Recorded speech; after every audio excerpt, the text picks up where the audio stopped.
in a city which is officially 12 million people.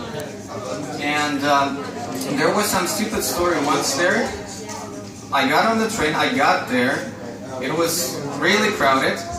I was supposed to change the line at some point after a few stops. Okay, was supposed to change the line. One stop before I was supposed to get out, I managed to squeeze my way to the front doors of the subway train. I was standing right there in front of the doors. I was supposed to get out, change the line and get to my college, which I studied at the time.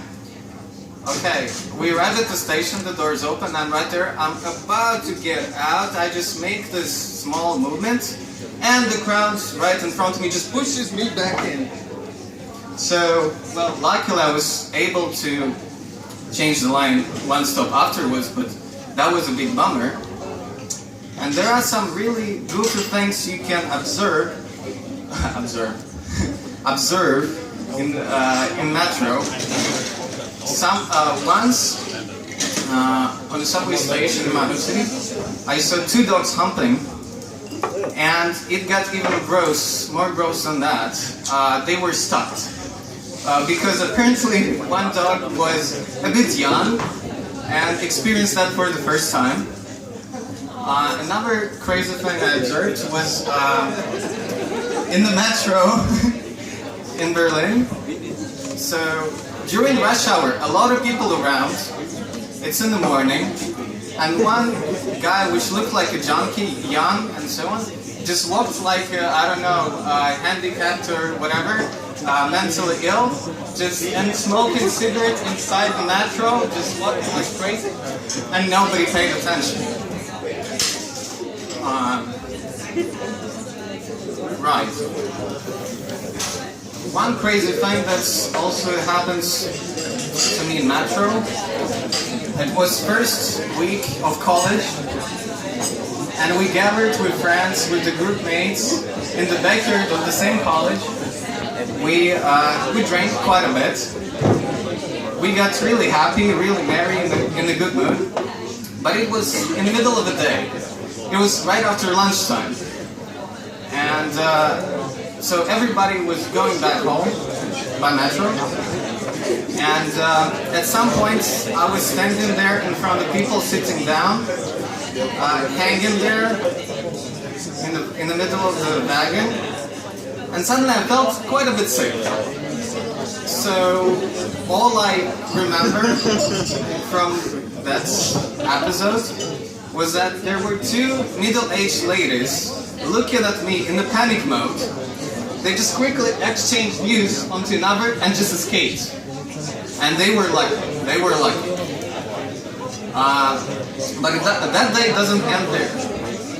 Later, I felt like I should play some ping pong with my friends and sober up this way before I go home.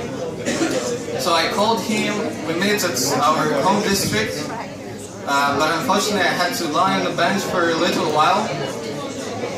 And I did manage to play decently and so on. What else could happen in traffic? Once on a double-decker in Birmingham in UK, on the way to university, something smelled really strange. So how less you need to care so that you're gonna smoke a joint on the bus? Yes. Like, well, yeah, some people just don't care.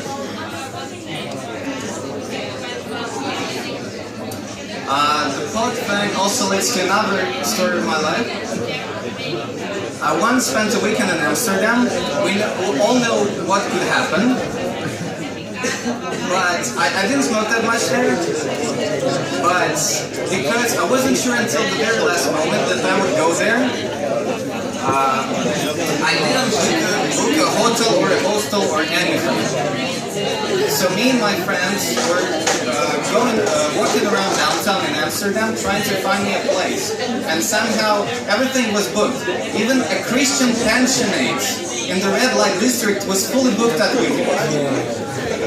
And at one hostel, there was a bar downstairs, and to get to the reception desk at that hotel, you needed to go through the bar. And okay, that was our pretty much last resort to find me a place to stay that weekend. Ultimately, I stayed at a friend's place for free at their hotel. But what happened was that it was just, I don't know, maybe like less than 5 minutes. We would enter the place, go through the bar, get to the reception desk, okay, fully booked, go back again for that bar. I would step down to the streets and tell my friends, you know, I feel a little bit dizzy. I feel a little bit dizzy. It was just smoky. Like, you barely could see a thing in that bar. Also, a funny thing that happened in Amsterdam that weekend as well, with me and a bunch of friends. Why we were there was because there was some tournament, some competition, some event there, and one of our friends was so upset that he kept on losing, and he felt like, okay, I'm quitting this, and I'm just gonna use the services of the light women here and from time to time at my city, my country as well. So we were good friends. So we said that, okay, we're gonna give you the money, you just go and choose. Fun times, yeah. But he didn't believe us. So, but we really wanted so that he wouldn't break this kind of bet. So we followed him around the red light district for several circles. He was running away from us every time, like trying to suddenly turn away, like at the corner and run away. But we were following him like true friends. And then, after each circle around that district, we would stop at the same bar. And because our friend like sold some shit that weekend for roughly 1,500 euros, so he was like, Jägermeister shots for everybody. Okay. One more circle around the red light district. Okay, he's not doing anything. Okay, shots for everybody. Okay, one more circle. So same bar. I think at the end, after third or fourth time, the bartender there was just like, oh, these guys again. And what ended up happening was that at the last round, the friend just like, okay, look, I'm going down, I'm doing this, don't follow me, I'm gonna send you the bill by post, and you're gonna pay it. I don't think those women do that, but whatever. Other fun times. Once, at a friend's place, we got pretty drunk, and there was only one bathroom, and it was late at night, and nobody wanted to get out, and let's say some people there just went to the balcony, which wasn't really like covered or anything, and they just straight ahead shit onto the ground from the balcony. That actually happened. That actually happened. I'm telling you. And it got worse. The next day, I was at the same friend's place, and he saw his neighbor from downstairs, like one floor below, scrubbing this thing off the balcony.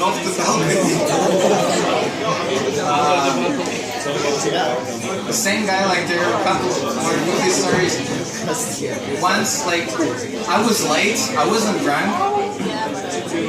Him and a couple of friends got really happy, and for some reason, I don't know why on earth, they started to dispose glass beer bottles off the balcony.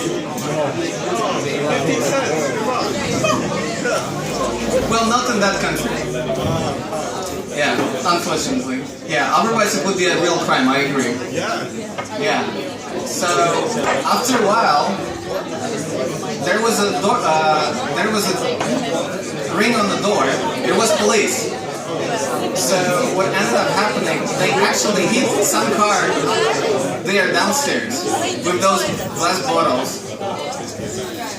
And I just was there and not really drunk and tried to stay calm and be relaxed. So I was just like playing some shitty computer game, just building my damn castle and like making castle sieges. And there were police guys taking those two fellas. I was just sitting there playing.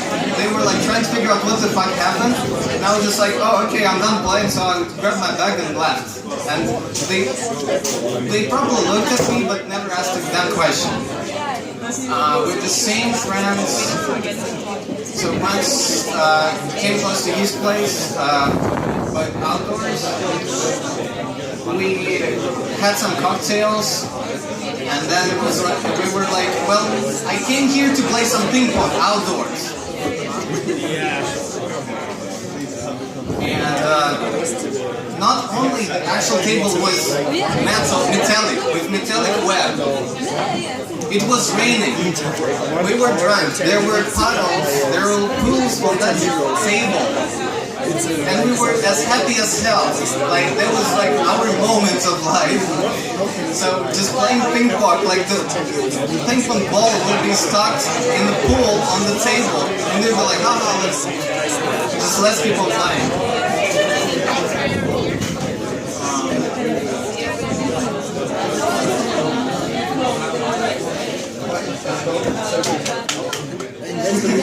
Okay, I'll give you one last joke. It's very controversial. It's not a story, it's an actual joke. A short one. So imagine a convenience store like 7-Eleven in Syria or Iraq. Like one guy is just buying some groceries and then handing over to the cashier to pay for his stuff. And the cashier goes like, oh, here, like, let's say 15, 20 from you, and then, oh, by the way, you know, at 6 o'clock today in the evening, we're bombing this village, so please be there.